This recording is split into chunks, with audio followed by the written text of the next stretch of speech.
இன்றைக்கி வாங்க நம்ம வீட்டில் எத்தனை பூன்னு பார்க்கலாம். 1 2 3 4 5 6 7 8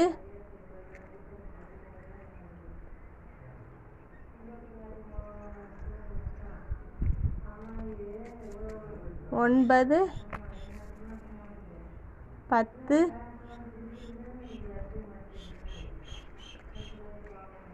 11 12